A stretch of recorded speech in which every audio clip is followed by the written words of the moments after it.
1250 টাকার LPG cylinder বাজারে মিলছে না 2500 টাকাতেও। বাংলাদেশ এনার্জি রেগুলেটরি কমিশন নির্ধারিত 12 কেজি এলপিজির দাম 1253 টাকা, কিন্তু বাস্তবে সেই দামে গ্যাস এখন কেবলমাত্র কাগজেই আছে। প্রতি মাসের মতো এই মাসেও সিলিন্ডারের দাম আগামীকাল রোববার পুনর্নির্ধারণ করার কথা রয়েছে। নতুন দাম ঘোষণার আগেই বাজারে শুরু হয়েছে অস্থিরতা। ভোক্তাদের অভিযোগ, সিলিন্ডার ব্যবসায়ীদের সিন্ডিকেটের গ্যাস সিলিন্ডারের দাম এখন লাগাম ছাড়া।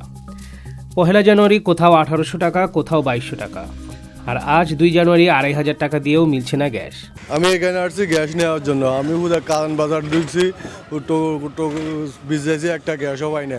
3-4টা ডিলার আছে, কারোর কাছে কোনো গ্যাস নাই। এরা একই কথা, ফিল্ডে গ্যাসের সমস্যা, ফিল্ডে ঠান্ডার থেকে গ্যাসের লাইনে জাম হয়ে গেছে, এই জন্য গ্যাস পাইতেছে না। আমি আজ 2 দিন বাসা রান্না করতে পাইতেছি না গ্যাসের জন্য। আমি হোটেল থেকে কিনা খাইতেছি, লাইনের গ্যাসও পাইতেছি না, বোতলের গ্যাসও পাইতেছি না। তাহলে আমরা সাধারণ জনগণ বাংলাদেশে কি মিলে বসবাস করব? সাধারণ গ্যাসের শীতকালে আসলে গ্যাসের দাম বাড়াই দেয়। এরপরে আমি এর আগে একবার গ্যাস একটা কিনছি 1400 টাকা দিয়ে। এখন অনেক দোকানে আছে গ্যাস চা 2500 টাকা, 2700 টাকা, 3000 টাকা। তাহলে আমরা জনগণের হরানি হইতেছি। আগে তাই ব্যবসায় আলাদা কোটি কোটি টাকা ব্যবসা করে নিতেছে। এটা আমাদের খুব কষ্ট ব্যাপার।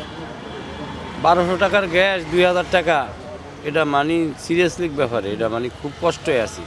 মানুষ গ্যাসের জন্য হাহাকার হয়ে আছে। এই যে গ্যাসের জন্য আমরা চার দাম, মানুষের চা বেচা কিনে এমনি খারাপ, তারপরে দিয়ে চার দামটা বাড়িয়ে নিতে পারি না। এই যে গ্যাস, এই যে চা চলে না, আমাকে এই যে গ্যাস তো জ্বালাইতে হয়। শীতের দিন গ্যাস এমনি অতি দ্রুত, আগে গরম আইলে 8 দিন যেতে, অন গ্যাস যায় 2 দিন কম, 6 দিনে চলে। রাজধানীর মোহাম্মদপুর, কাঁঠালবাগান, মিরপুর সবখানেই দেখা গেছে একই চিত্র। হোটেল ব্যবসায়ী থেকে শুরু করে সাধারণ পরিবার সবাই বাধ্য হয়ে অতিরিক্ত 500 থেকে 600 টাকা বেশি দিচ্ছেন। যাদের বাসায় পাইপলাইনের গ্যাস নেই তাদের জন্য এলপিজি একমাত্র ভরসা, আর সেই গ্যাসই এখন সংকটে। ব্যবসায়ীরা বলছেন সরবরাহ কম, আমদানি কমেছে প্রায় 40%। এছাড়াও শীতের কারণে বিশ্ববাজারে চাহিদা অনেক বেশি, তার ওপর জাহাজ সংকট, এই সব মিলিয়ে গ্যাসের দাম কিছুটা বাড়তি। সংশ্লিষ্টরা বলছেন গত কয়েক বছর ধরেই সরকার দাম নির্ধারণ করলেও সেই দামে এলপিজি পাওয়া যায় না। তবে এবার অতিরিক্ত দামের আগের সকল রেকর্ড ভঙ্গ হয়েছে। গ্যাসের সংকট খালি বাজার বুজার বলে না, বাসা বাড়িতেও গ্যাস নেই ভাই।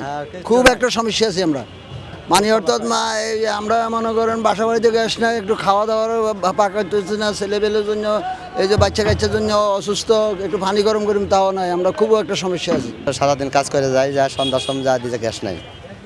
গ্যাস নাই, পরে নারকেল দিয়া গ্যাস খাইছি, ভাত পাকায় খাইছি। খাওয়ার পর মালিকে কলাম, বাড়িওয়ালা কলাম, বলে কি গ্যাস কর, বলে গ্যাস তো নাই। তো গ্যাস নেই, তাহলে আমি চলবো কেমনে? সরকারের দোষ।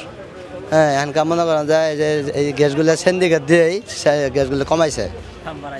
গ্যাস বেগরে ভাত পাকায় খাওয়ায় না, হোটেলে ভাত খাইতেছে। তাহলে কিরম সমস্যা হয়েছে? বহু সমস্যা। তবে নিয়ন্ত্রক সংস্থা বিইআরসি বলছে নির্ধারিত দামের বাইরে বিক্রির কোনো সুযোগ নেই, অভিযোগ পেলে নেওয়া হবে ব্যবস্থা। এখন প্রশ্ন একটাই, সিলিন্ডারের দাম নিয়ন্ত্রণ হবে কবে, আর সাধারণ মানুষই বা স্বস্তি পাবে কবে?